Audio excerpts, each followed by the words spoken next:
Satnam friends, this is a brief video about the basics of a Kundalini class. It's basically about what you really need to know in order to participate in a class and the basic terminology, etc.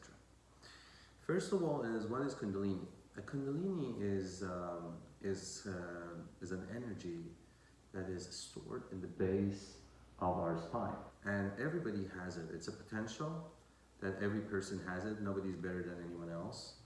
And during the process of a Kundalini Yoga, and in any yoga actually, we are trying to release that energy, activate it, which is going to go through our spine, energize our chakras, balance them, and then eventually get through the crown chakra or the seventh chakra to our aura.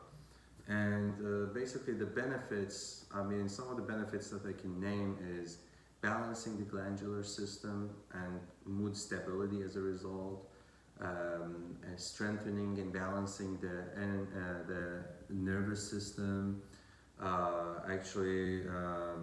inner peace, strengthening our intuition, and there are numerous different things that could be said.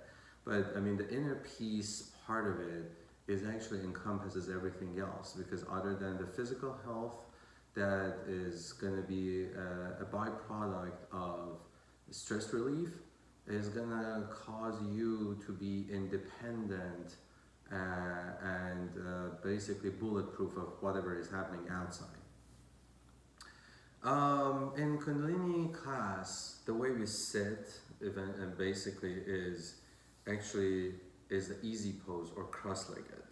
We can sit in different ways. For some people it's hard, so what we do is normally the left leg goes to the groin area, just like touch it, and then the right leg goes underneath, or the other way, or the other one, the one goes under the other one. So it's like, it doesn't matter which one goes on top of the other one. You can go a little bit looser than this. So the left leg, for example, for me is going to come out a little bit. The right leg, instead of going on the ankle, the ankle is going to go on the shin. So I have a little bit of a room between my groin area and my heels.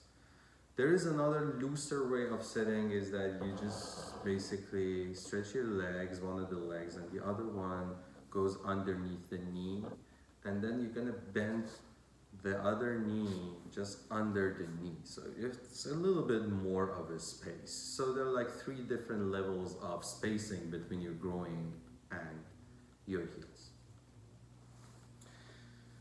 So this is the basic sitting. The way you sit is you always sit tall. Look at me. I'm tall. So you're gonna sit tall. Hands are gonna go, the palms together on your chest, which we call it prayer pose.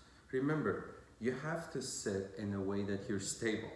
You should not be wobbly. Okay, if you're wobbly, there is something wrong. You really need to put cushions or something to maintain the balance. You have to sit in a balanced way. So find the best cross-legged version that works for you, and then just balance yourself in there.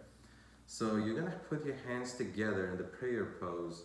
You're gonna look straight, hands in prayer pose, and then close your eyes. Look at the third eye. By look at the third eye, I mean, just imagine with the closed eye, you're looking through the middle of your brows. So you look at the third eye, okay? After that, we're gonna be chanting a mantra, which is Om Namo Gurudev Namo. In Kundalini Yoga, we call it Adi Mantra. Om Namo Gurudev Namo means I bow to the infinite creative energy, and basically it's a kind of respect to it. We might call it basically divine teacher. So Om means the infinite creative energy. Namo comes from Namaste, which is a sort of greeting. Guru means the light in the darkness. It could be a teacher. Dev is divine, and Namo again is Namaste. So is a greeting. So we basically sort of another version of translation is I bow or I greet the divine teacher that is within me, because all is within us. Okay? But the way we say it is normally the way that we say it is the jawbones have to vibrate. And that vibration gonna help us get into the meditative state sooner. Okay? So close your eyes, sit up tall, hands on prayer pose, and inhale deep. Exhale. We're gonna chant Om Namah Gurudev Namo 3 times this way. Okay, inhale to begin. Om Namah Gurudev Namo. Okay, this mantra helps you get into a kind of stable mental state. It's like when we get into a class where many people, we want to go to a trip, and then in this journey everybody comes from a different energy state. It just kind of balances out everybody, and in addition to a protection that we get from ourselves to not get into our ego.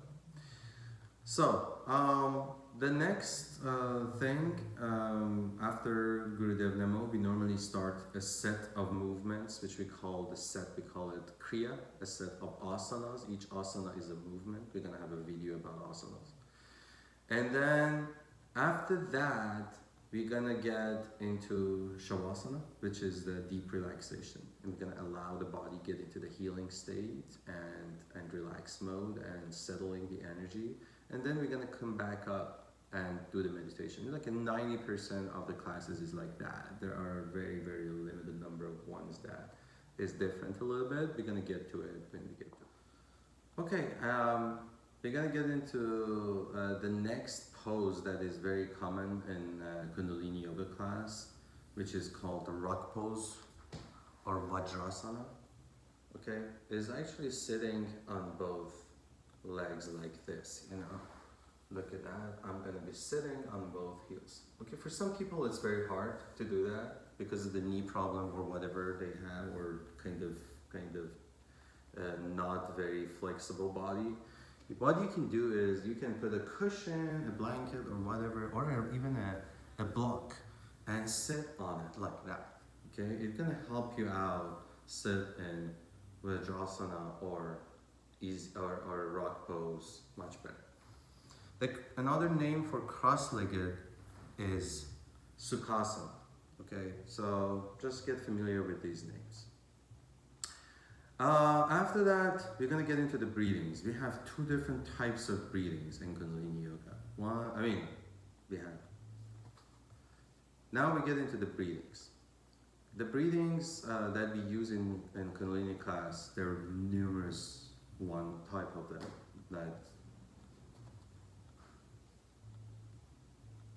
Now we get to the breathings.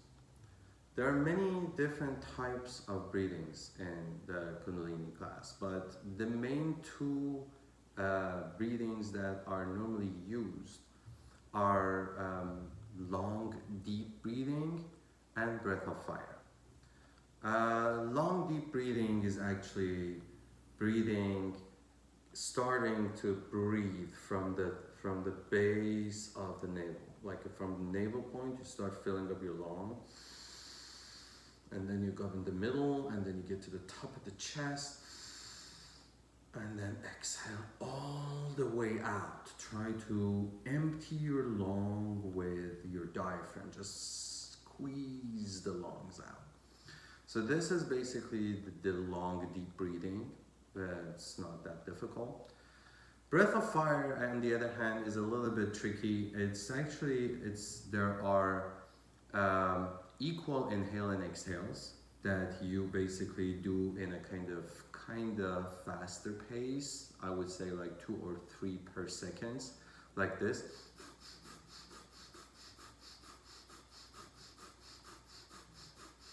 Okay, So if you put your hand on your stomach, it's like panting, the dog's panting, like, okay? But you're gonna do it through your nose. Remember, all the breathings in Kundalini class is through the nose, unless otherwise stated. So there is a possibility that you get dizzy. It's absolutely fine. If you get lightheaded, dizzy, you can stop, take a couple of deep breaths, and get into the pace. Try to maintain a consistent pace on Breath of Fire. This is very important. Another thing is that the ladies who are on their monthly cycle, please avoid that and do a long deep breathing instead of Breath of Fire. Now we get into the bandhas. Bandhas are the locks, the body locks that helps the Kundalini energy move through our body. One of there are 3 locks. We're gonna talk about 2 of them, and then we're gonna have another video about the locks in general. Okay, the body locks, the neck lock or Jalandhar band is actually, you're gonna tilt your neck back, that your head is straight with your back of your head, okay? So your spine and your back of the head is in the same line, okay, like that. This is very important. In most of the sitting meditations, we're gonna apply the Jalandhar band, okay? This is the Jalandhar band. The most common lock that is being used in Kundalini class is Mulaband or root lock, which actually is the first and second and third chakra that come together. So how do we do it? Is actually, for the beginners, that you can just squeeze your anus muscle, okay? But if you get more advanced, what you need to do is actually squeeze the anus muscle and then just squeeze the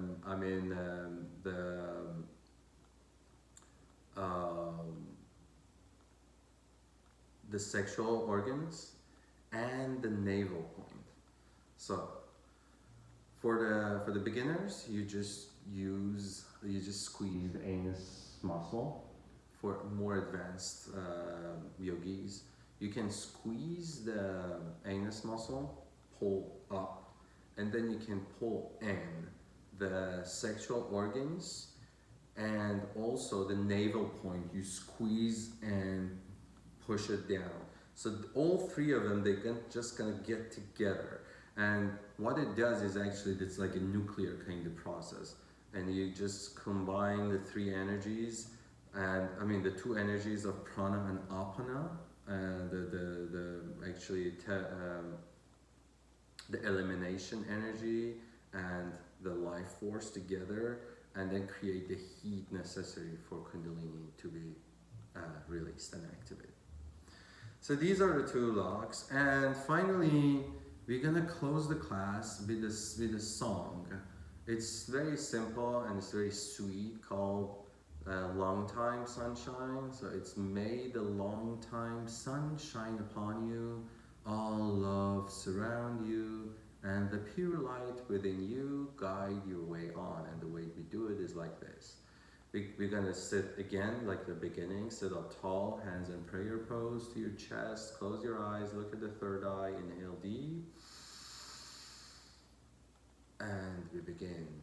May the long time sun shine upon you, all love surround you, and the pure light within you guide your way on, guide your way on, guide your way on. And then we're gonna chant 3 times, long sat, short nam, like this. Sat nam, sat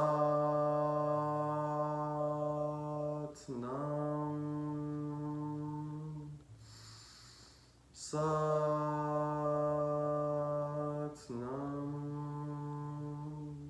Sat nam means truth is the identity. Sat is truth and nam is identity. you very much, and have a beautiful Kundalini class.